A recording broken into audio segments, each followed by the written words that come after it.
अस्सलाम वालेकुम students, hope आप सब खैरियत से होंगे। आज से आपकी दोबारा ऑनलाइन क्लासेस शुरू हो रही हैं। छुट्टियों से पहले हमने C++ को किया था कवर, उसके हमने 4 चैप्टर्स कंप्लीट कर लिए हैं। तो अभी मैं आपको डेटा स्ट्रक्चर स्टार्ट करवाऊंगी और उसका पहला चैप्टर हमने कॉलेज में स्टार्ट किया था और फिर हाफ में ये कुछ रह गया था। तो इसी को मैं शुरू से आज के लेक्चर में थोड़ा सा इसको रिवाइज करूँगी ताकि जो टाइम का गैप आया है, अगर आपको कंसेप्ट क्लियर नहीं है तो वो आप उसे समझ लें। तो मैं इसे बहुत ब्रीफली एक्सप्लेन करूँगी और फिर हम इसको आगे पढ़ेंगे इंशाल्लाह। तो डेटा स्ट्रक्चर्स बेसिकली डेटा को कंप्यूटर में सेव करने के लिए जो मेथड्स हम यूज़ करते हैं, जो टेक्निक्स हम यूज़ करते हैं, उनको बेसिकली डेटा स्ट्रक्चर हमने कहा था। इसमें कुछ जो कंसेप्ट्स क्लियर हुए हैं सबसे पहले कि डेटा क्या होता है हमारे पास। Data simply refers to a value और सेट ऑफ वैल्यूज।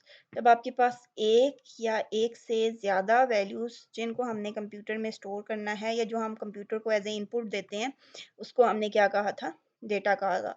तो ये वैल्यूज हमारे पास डिफरेंट वेज में आ सकती हैं। हम सर्वे कंडक्ट कर सकते हैं, हम एक्सपेरिमेंट्स कर सकते हैं, हम एग्ज़ाम्स ले सकते हैं, स्टूडेंट के मार्क्स जो हम लेते हैं या स्टूडेंट को एडमिशन देते हुए जब फॉर्म लेते हैं। अब उसमें हमारे पास डेटा आइटम्स आ जाते हैं जो एक सिंगल यूनिट ऑफ वैल्यूज़ होती हैं। उनको हम क्या बोलते हैं कि ये डेटा आइटम है जो एक वैल्यू है। जैसे date of birth, like name, roll number, ये सारे क्या हैं हमारे पास डेटा आइटम्स हैं। और इन डेटा आइटम्स को हम नॉर्मली दो टाइप्स में डिवाइड कर रहे होते हैं और वो दो टाइप्स हमारे पास क्या हैं। सबसे पहले ग्रुप आइटम्स। ग्रुप आइटम्स वो हैं जिनको हम स्मॉल आइटम्स में डिवाइड कर सकते हैं, that can be divided into सब आइटम्स। जैसे आपके पास एड्रेस होता है, एड्रेस को हम, ये एक ग्रुप आइटम है क्योंकि इसमें एक से ज़्यादा वैल्यूज आ रही होती हैं। इसमें हाउस नंबर आ रहा होता है, street number, locality, city, postal code, ये सारी चीज़ें मिलके आपके पास एड्रेस बनता है। इसी तरह date of birth, date of birth में आपके पास डे, मंथ और ईयर आ रहा होता है, उसको भी आप फर्दर डिवाइड कर सकते हैं। तो जितनी डेटा वैल्यूज जिनको आप फर्दर डिवाइड कर सकते हैं वो ग्रुप आइटम्स होते हैं। और ऐसे डेटा आइटम्स जिनको आप फर्दर डिवाइड नहीं कर सकते वो बेसिकली आपके एलिमेंट्री आइटम्स या एटॉमिक भी हम उन्हें समटाइम कहते हैं, जो कि फर्दर डिवाइड नहीं होते। जैसे सिटी, सिटी का नाम एक ही होगा, उसको हम फर्दर पार्ट्स में डिवाइड नहीं कर सकते। एज हो गई, रोल नंबर हो गया आपका, जिनको हम फर्दर डिवाइड नहीं कर सकते। और जब हम कंप्यूटर में डेटा एंटर करने की बात करते हैं तो उसमें एक वर्ड यूज होता है एंटिटी। और एंटिटी बेसिकली क्या है, something that has certain attributes. अब कंप्यूटर में जब हम डेटा स्टोर कर रहे होते हैं किसी ऑब्जेक्ट से रिलेटेड, किसी पर्सन से रिलेटेड, किसी प्लेस से रिलेटेड, तो उसके कुछ एट्रीब्यूट्स होते हैं। ठीक है, कोई भी ऐसी चीज़ जिसके कुछ एट्रीब्यूट्स हों, जिसकी कुछ प्रॉपर्टीज़ हों या जिससे रिलेटेड डिफरेंट डेटा आइटम्स हमारे पास मौजूद हों, उनको हम एंटिटी बोलते हैं। ठीक है, तो एक एंटिटी में हमारे पास एक ऐसी object, place, person, time, event कुछ भी आ सकता है जिसमें जिसके फर्दर एट्रीब्यूट्स हैं, प्रॉपर्टीज़ हैं, कैरेक्टरिस्टिक्स हैं, उसे हमने क्या बोला था कि ये एक एंटिटी है जिससे रिलेटेड हम इंफॉर्मेशन स्टोर कर रहे हैं। लाइक स्टूडेंट, उसका नाम है, उसका रोल नंबर है, उसकी क्लास है, उसके सब्जेक्ट्स हैं, उसके प्रीवियस मार्क्स हैं, तो ये सारे उसके एट्रीब्यूट्स हैं, उसकी प्रॉपर्टीज़ हैं। तो वो स्टूडेंट क्या है, एक एंटिटी है। जैसे आपका कॉलेज है तो कॉलेज की एड्रेस है, कॉलेज का आपके पास नाम है, कॉलेज का कोड होता है, फिर वहाँ पे कौन कौन से कोर्सेज पढ़ाए जा रहे हैं, ये सब क्या है, एंटिटीज़ हैं। उसके बाद फील्ड, जो एक सिंगल एट्रीब्यूट होता है, एक सिंगल प्रॉपर्टी होती है, सिंगल यूनिट ऑफ इंफॉर्मेशन होता है, उसको आप क्या बोलते हैं, फील्ड। जैसे स्टूडेंट एक एंटिटी है और रोल नंबर उसका एक एट्रीब्यूट है, तो roll number is a field, name is a field, marks is a field. तो ये सारी एट्रीब्यूट्स, ये सारी प्रॉपर्टीज जब एक एक करके हम इनको गिनते हैं तो वो सारे क्या बनते हैं, एट्रीब्यूट्स बनते हैं। Next, record. और जब आप एट्रीब्यूट्स को रिलेटेड फील्ड्स को, सॉरी, रिलेटेड एट्रीब्यूट्स को जब कंबाइन करते हैं तो आपके पास एक रिकॉर्ड बनता है। Roll number, name, class, subjects, marks, जब इनको आप कंबाइन करेंगे तो ये एक स्टूडेंट का रिकॉर्ड बन जाएगा। और जब आप रिकॉर्ड्स को कंबाइन करते हैं, रिलेटेड रिकॉर्ड्स को, तो आपके पास क्या बन जाती है, एक फाइल बन जाती है। लाइक आप 10 to 15 या 16 या 30 जितनी क्लास है उन सारों की इंफॉर्मेशन, उन सारों के रिकॉर्ड इकट्ठे करके रखेंगे तो वो एक क्लास की फाइल बन जाएगी। इसके बाद आपके पास आ जाता है की। और की क्या है, फील्ड और set of field in A record that has unique values. जब आप एक रिकॉर्ड की बात करते हैं तो उसमें ऐसा एट्रीब्यूट, ऐसी वैल्यू जो कि यूनिक होती है, जो कि पूरे डेटा में सिर्फ एक दफ़ा आती है। जैसे रोल नंबर, पूरी क्लास में रोल नंबर सिर्फ एक स्टूडेंट के पास होगा, वैसा रोल नंबर किसी दूसरे स्टूडेंट का नहीं होगा। जैसे आपका आईडी कार्ड नंबर है, वो सबका डिफरेंट होता है। ऐसा एट्रीब्यूट जो यूनिक होता है, जिसकी वैल्यू रिपीट नहीं होती, उसको हम क्या बोलते हैं कि ये की एट्रीब्यूट है या की फील्ड है। और इसको हम क्या करते हैं, प्राइमरी की बोलते हैं। इस एट्रीब्यूट को प्राइमरी की बोलते हैं। और बाकी जितने कीज हैं, एक वक्त में एक से ज़्यादा यूनिक वैल्यूज़ भी हो सकती हैं। जैसे अगर स्टूडेंट का रिकॉर्ड इंटर किया जा रहा है तो उसका रोल नंबर, उसका रजिस्ट्रेशन नंबर, उसका CNIC नंबर, ये तीन चीज़ें ऐसी हैं जो हर एक की डिफरेंट होती हैं। अगर एक टेबल के अंदर ये तीनों चीज़ें मौजूद हैं तो ये तीनों की एट्रीब्यूट्स हैं। उनमें से हम किसी एक को सिलेक्ट कर लेंगे और उसको हम बोलेंगे कि ये प्राइमरी की है, जो कि सारों की यूनिक हो, उसकी उससे आप उसको सर्च कर सकते हैं।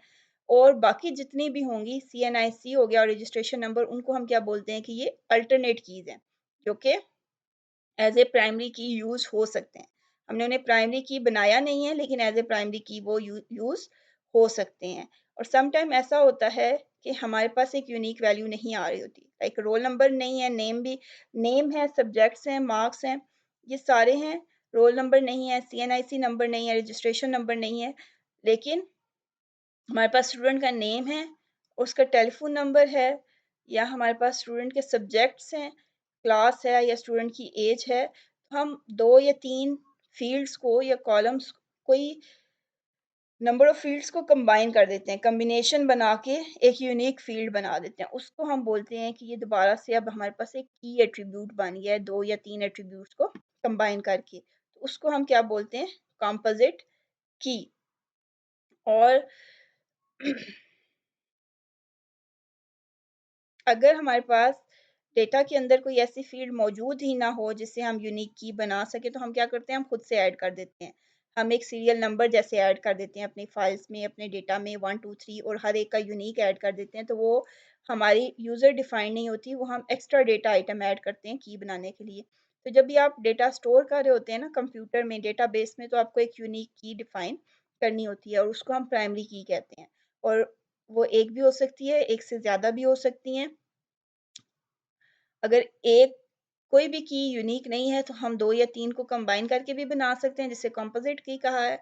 और अगर कंपोज़िट की भी नहीं बन रही तो हम खुद से डेटा आइटम ऐड कर देते हैं, सीरियल नंबर कह के, या उसको हम सीक्वेंस कह के, या हम उसको इंडेक्स कह के ऐड कर देते हैं। इसके बाद हमारे पास है data type. Data type basically क्या है? Collection of values and set of operations that can be performed on these values. कि जब आपके पास वैल्यूज़ हैं और आपको पता चल जाए कि उन वैल्यूज़ पे आप कौन से ऑपरेशंस परफॉर्म कर सकते हैं, तो उसको आप बोलते हैं डेटा टाइप। अब ये कैसे पता चलेगा? कि सेट, 2 चीज़ें, set of values and set of operations. Okay, set of values mean कितनी वैल्यूज़ उसमें आ सकती हैं। आपने सी प्लस प्लस पढ़ी है, integer, float, character, string, real data types पढ़ी हैं, और उसमें आपको क्लियरली पता चल गया है कि सेट ऑफ वैल्यूज़ क्या होती हैं। मिनिमम कितनी वैल्यू आ सकती है, मैक्सिमम कितनी वैल्यू आ सकती है, पॉजिटिव, नेगेटिव कौन सी वैल्यूज़ आ सकती हैं, तो सेट ऑफ वैल्यूज़। और सेट ऑफ ऑपरेशंस ये बताते हैं कि आप इन पे क्या ऑपरेशन परफॉर्म कर सकते हैं। लाइक न्यूमेरिक वैल्यूज़ हैं तो प्लस माइनस कर सकते हैं, उनको कंपेयर कर सकते हैं। टेक्स्ट वैल्यूज़ है तो उन्हें कंबाइन कर सकते हैं, कंपेयर कर सकते हैं। तो ये सारे ऑपरेशंस आप कैसे परफॉर्म कर सकते हैं, या वैल्यूज़ कौन-सी आनी है और उन वैल्यूज़ पे कौन से ऑपरेशन परफ़ॉर्म होने हैं, ये आपको कौन बताता है? कंप्यूटर को कौन बताता है? बेसिकली ये डेटा टाइप बता रही होती है। तो कैटेगरीज़ ऑफ डेटा टाइप में हमारे पास बेसिकली 2 तरह की डेटा टाइप्स कंप्यूटर में मौजूद होती हैं। सबसे पहले प्रिमिटिव डेटा टाइप, जो कि प्री डिफाइंड होती हैं, defined in A programming language. जब आप कोई प्रोग्रामिंग लैंग्वेज यूज़ करते हैं तो उसमें जो पहले से बनी हुई डिफाइंड डेटा टाइप्स हैं उन्हें आप क्या बोलते हैं, प्रिमिटिव, ऑलरेडी डिफाइंड या प्री डिफाइंड और बिल्ट इन।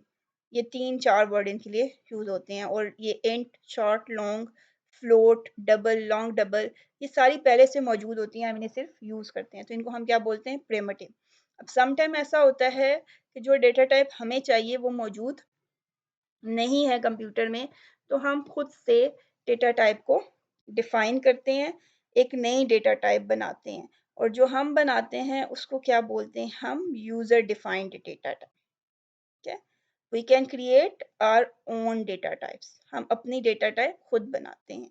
और वो डेटा टाइप्स हम किसकी हेल्प से बनाते हैं, डेटा स्ट्रक्चर्स की हेल्प से। डेटा स्ट्रक्चर्स हमें हेल्प करते हैं कि हम डिफरेंट अपनी नीड्स के अकॉर्डिंग डेटा टाइप्स को डिफाइन कर सकें।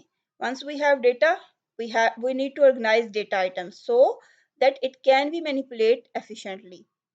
Data is gathered to solve a problem, therefore data items are organized according to the needs of problem to be solved. कि जो प्रॉब्लम हमें सॉल्व करनी है उसके अकॉर्डिंग डेटा को पहले ऑर्गेनाइज करते हैं, फिर उस प्रॉब्लम को सॉल्व करते हैं। तो उसके लिए हम क्या करते हैं, डेटा स्ट्रक्चर्स को यूज करते हैं। The format of organising and storing data, data को हमने कैसे ऑर्गेनाइज करना है या स्टोर करना है, वो बेसिकली हम किसकी हेल्प से करते हैं, डेटा स्ट्रक्चर की हेल्प से।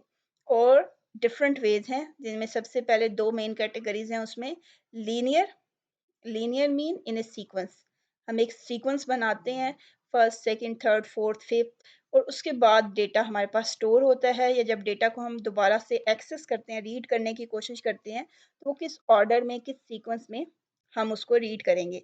अब ये जो सीक्वेंस होता है ये स्टोर करने के लिए भी और रिट्रीव करने के लिए, दोबारा से उसे रीयूज करने के लिए यूज होता है। और लीनियर में हमारे पास डिफरेंट आ जाती हैं, arrays, link list, queues, stack, ये आपने सारे नेक्स्ट चैप्टर्स में हमने इंशाल्लाह पढ़ने हैं। Next non linear data structures हैं, और नॉन लीनियर डेटा स्ट्रक्चर्स वो आ जाते हैं जिसमें कोई सीक्वेंस फॉलो नहीं होता। नॉन लीनियर और नॉन सीक्वेंस, आप कहीं पे भी डेटा को प्लेस कर देते हैं, 1 2 3 आपके पास नहीं होता, आपके पास डिफरेंट जगहों पे डेटा को ऑर्गेनाइज किया जाता है।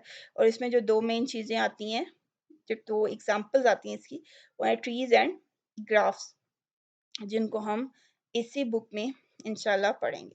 अब जब हम डेटा को स्टोर कर देते हैं, ऑर्गेनाइज कर देते हैं, तो उस पर कुछ ऑपरेशंस हम परफॉर्म कर सकते हैं।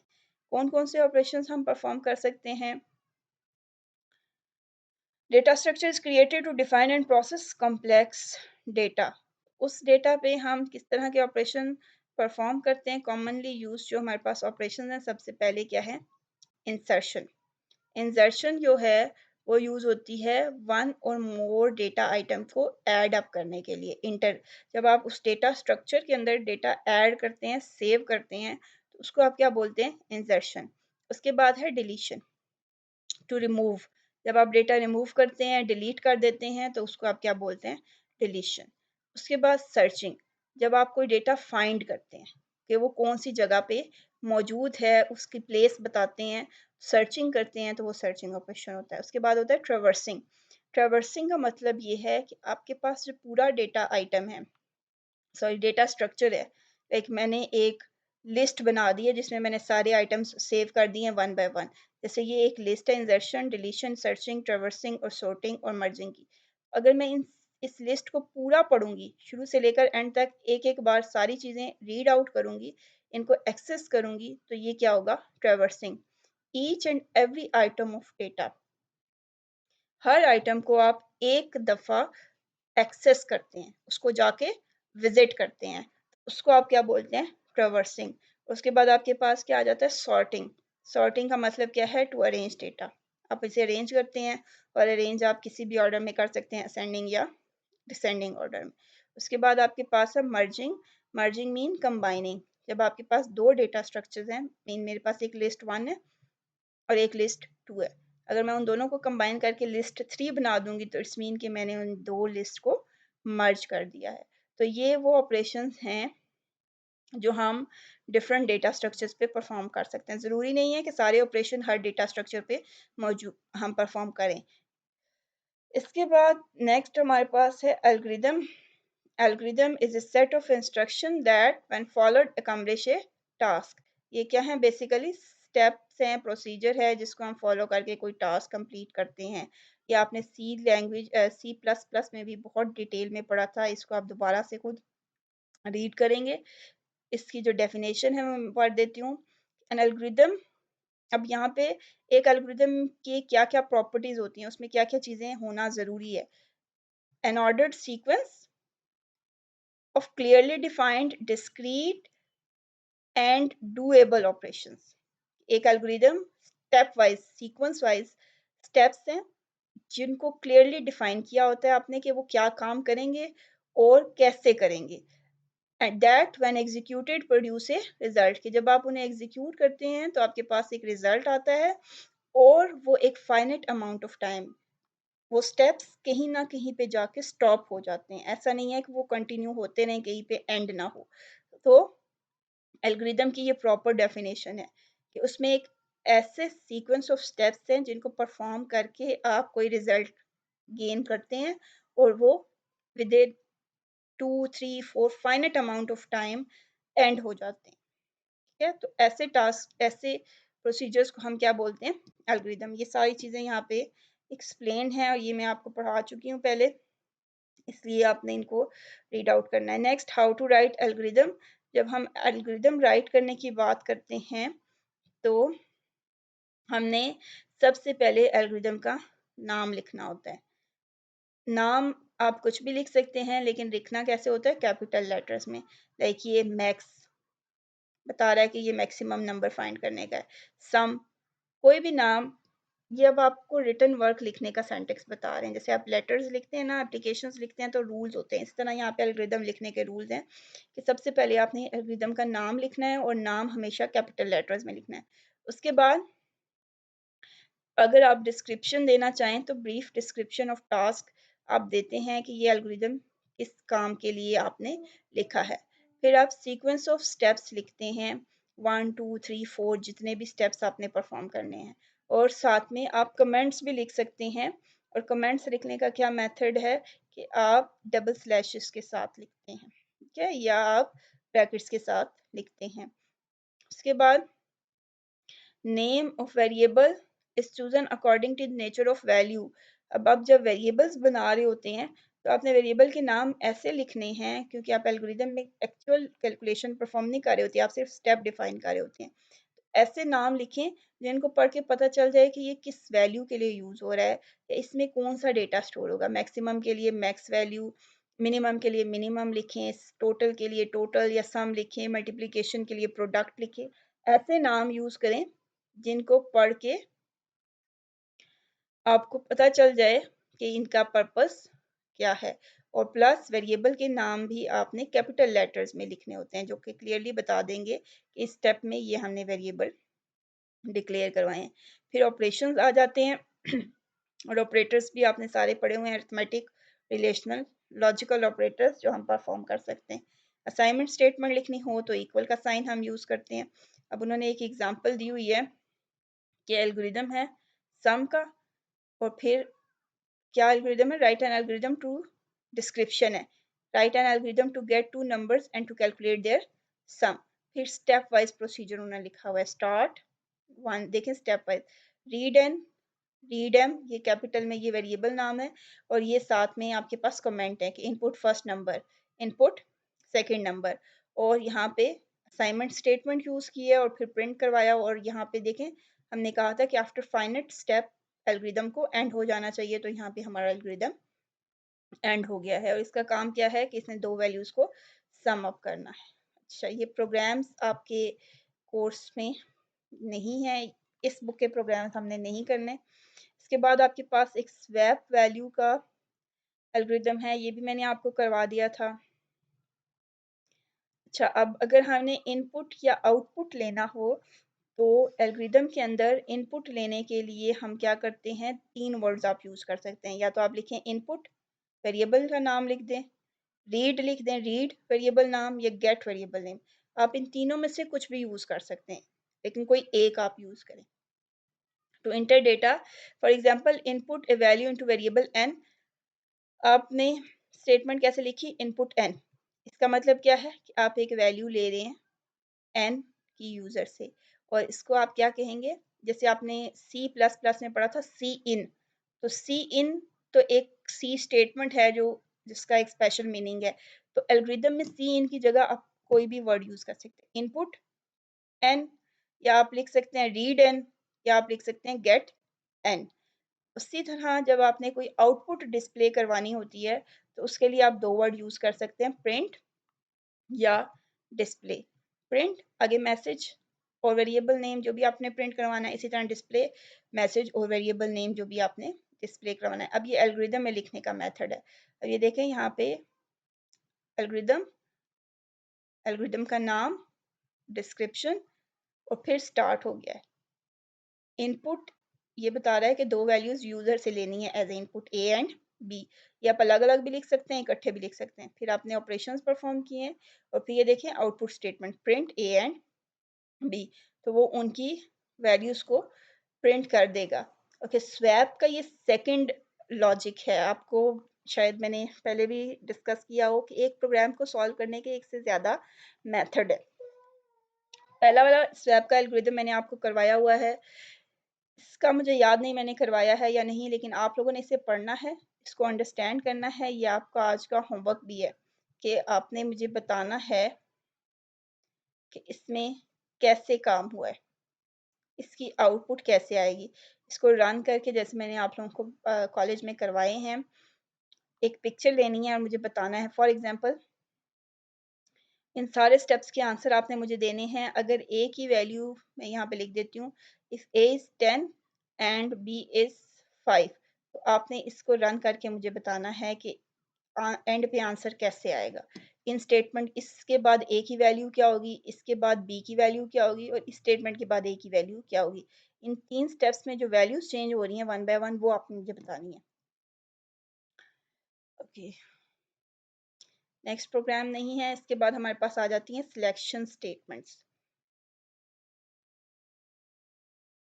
चलिए ये अब हम कल करेंगे, अभी तक इतना ही काफ़ी है। कल हम इंशाल्लाह इस चैप्टर को कंप्लीट कर लेंगे, क्योंकि इसमें बाकी कुछ डिटेल ज़्यादा नहीं रहेगी, प्रोग्राम्स हैं जो कि हमने नहीं करने। तो अभी ये जो आपको मैंने होमवर्क दिया है, इसको करके मुझे कल क्लास से पहले पहले तक आपने बताना है। अल्लाह हाफ़िज़।